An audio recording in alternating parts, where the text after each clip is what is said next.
Guys, এমন হতে পারে আপনি হয়তো সকালবেলা ঘুম থেকে উঠলেন, ঘুম থেকে উঠে আপনি দোকানে গেলেন জিনিসপত্র কিনতে, জিনিসপত্র কিনলেন এবং সেখানে আপনি পেমেন্ট করলেন। পেমেন্ট করার পরে আপনি মার্চেন্ট ফিস দিলেন, তার উপরে আবার জিএসটি দিলেন। অর্থাৎ আপনি হয়তো 1,000 বা 2,000 টাকার জিনিস কিনতে গেছেন এবং যাওয়ার পরে দেখা গেল আপনার কাছ থেকে টাকা নিয়ে নিল 2,050 টাকা। তাহলে আপনার কেমন লাগবে ভাই? একটা জিনিস আপনি নিচ্ছেন, আপনি একটা ফুড প্যাকেট কিনছেন বা আপনি একটা মানে খাবার কিনছেন, সেটার তো অলরেডি একটা জিএসটি দিচ্ছেন, তার উপরে আবার যখন আপনি পেমেন্ট করছেন তার ওপরে আপনি আবার জিএসটি দিচ্ছেন। পুরো বিষয়টা আজকে আপনাদের সাথে ক্লিয়ার করবো, এক সেকেন্ড মিস করবেন না, কারণ এই ধরনের কিন্তু একটা নিউজ আমাদের সামনে এসছে এই মাসেই। সো ভিডিও বানাবো ভাবছিলাম, দেন একটু লেট করে ফেলেছি। এখন থেকে 18% জিএসটি লাগবে যত পেমেন্ট অ্যাগ্রিগেটর রয়েছে তাদের উপরে। অর্থাৎ এতদিন ধরে আমরা যখন 2,000 টাকার নিচে পেমেন্টগুলো করতাম তখন কিন্তু যত পেমেন্ট অ্যাগ্রিগেটর ছিল, এবার পেমেন্ট অ্যাগ্রিগেটর যারা বোঝেন না তাদেরকে একটুখানি বলে দিই। এই যে আমরা পেটিএম, ফোনপে, পেইউ, রোজার পে, বিলডেস্ক, সিসি এভিনিউ,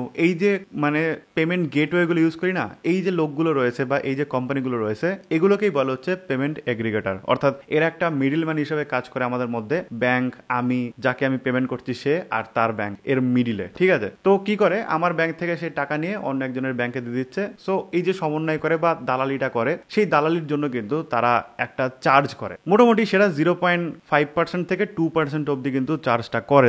তারা কি বলে, এটা হচ্ছে প্ল্যাটফর্ম ফিস। আপনি যদি পেটিএমেও যান, মাঝে মাঝে কিন্তু পেটিএমও এটা মাঝে মাঝে ইমপ্লিমেন্ট করে যে আপনি হয়তো 200 বা 300 টাকার একটা মোবাইল রিচার্জ করতে যাচ্ছেন, তার সাথে হয়তো দেখা যায় যে আরো কিছু অ্যাড করা হয়। 299 টাকার যে পেমেন্ট সেটা আপনাকে 300 টাকা বা 301 টাকা করতে হয়। তো এরকমই আপনি যখন কোনো ইলেকট্রনিক্স দোকানে যান বা কোনো একটা দোকানে যান, তখন হয়তো কার্ড সোয়াইপ করতে যান, তখন কার্ড সোয়াইপের সময় কি হয়, আপনি যে টাকাটা তাকে দিচ্ছেন তার উপর হয়তো 2% করে কিন্তু এক্সট্রা টাকা দিতে হয়। এটা হচ্ছে তাদের প্ল্যাটফর্ম ইউজ করার জন্য এবং ওই একটা ফিস আপনাকে প্রোভাইড করতে হয়। এটা কিন্তু দোকানদার আপনাকে দেবে না, আপনাকে নিজেকে ওটা প্রোভাইড করতে হবে। তো বেসিক্যালি গভর্নমেন্ট যেটা বলছে, এই যে পেমেন্ট এগ্রিগেটর রয়েছে এরা একটা লুপ হোলকে কাজে লাগায়। অর্থাৎ 2016 সালে যখন নোটবন্দি হয়েছিল, নোটবন্দির সময় কি বলা হয়েছিল, 2,000 টাকা পর্যন্ত যে ছোট ছোট ট্রানজাকশন গুলো হয়, এই ছোট ছোট ট্রানজাকশনে কোনো রকম জিএসটি লাগাতে হবে না বা পেমেন্ট এগ্রিগেটরদের কোনো রকম ট্যাক্স দিতে হবে না ডিরেক্টলি, ঠিক আছে? কিন্তু এখন মোটামুটি নোটবন্দির যে সবকিছু মোটামুটি চলে গেছে, এখন আর নোটবন্দি নিয়ে কোনো রকম কথামাথা বলা হয় না এবং মোটামুটি সবার পকেটেই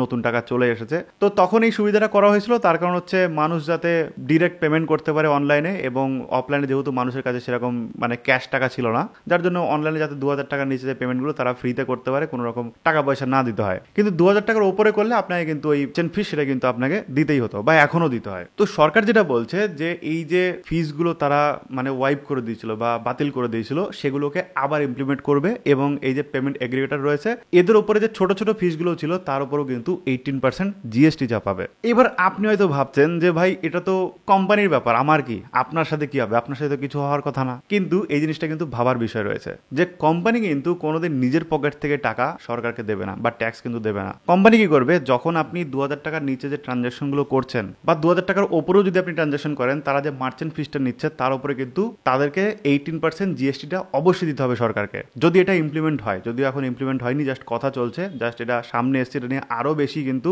চর্চা চলছে সরকারের মধ্যেই যে এটা কি করে আরো রিফাইন করা যায় তার জন্য। তো যখন এই টাকাটা তাদেরকে দিতে হবে, তারা থরি না নিজের পকেট থেকে দেবে। এবার আপনি ভাবছেন যে আপনার হয়তো 1 টাকা কোম্পানি দিয়েও দিতে পারে, কিন্তু কোম্পানি যখন 1 কোটি মানুষের টাকা দেবে তখন কিন্তু তাদের কাছে ওটা 1 কোটি টাকা। যখন 1 বছরে 50 কোটি মানুষের জন্য 1 টাকা করে দেবে তখন কিন্তু তাদের 50 কোটি টাকা যাবে। কোম্পানি কিন্তু নিজের পকেট থেকে 1 টাকাও দেবে না। কোম্পানি কি করবে, ওই জিএসটির নামে কিন্তু আপনার কাছ থেকে এক্সট্রা টাকা বাড়িয়ে দেবে এবং দেখবেন যে বিলে আরো একটা জিএসটি অ্যাড হয়ে গেছে। মানে আপনি যে জিনিসপত্রগুলো কিনছেন তার তো একটা জিএসটি দিচ্ছেন, আপনি যে পেমেন্ট করছেন তার নিচেও দেখবেন একটা জিএসটি 18% জিএসটি লেখা থাকবে এবং সেই 18% জিএসটিতে কিন্তু আপনার আরো বেশি টাকা এক্সট্রা লাগবে। কথা কি ক্লিয়ার না? ক্লিয়ার, আশা করি clear. So at the end আমাদের মতো সাধারণ মানুষের বা আপনার মতো সাধারণ মানুষেরই কিন্তু এক্সট্রা টাকা লাগবে যদি এই 18% জিএসটিটা ইমপ্লিমেন্ট হয়, কারণ কোম্পানি অ্যাট দ্য এন্ড আমাদের কাছ থেকেই নেবে। সো বুঝতে পারছেন যে একটা জিনিসের জন্য আপনি কতগুলো জিএসটি দিচ্ছেন। যে জিনিসটা কিনতে যাচ্ছেন সেটার উপর জিএসটি দিচ্ছেন, আপনি যে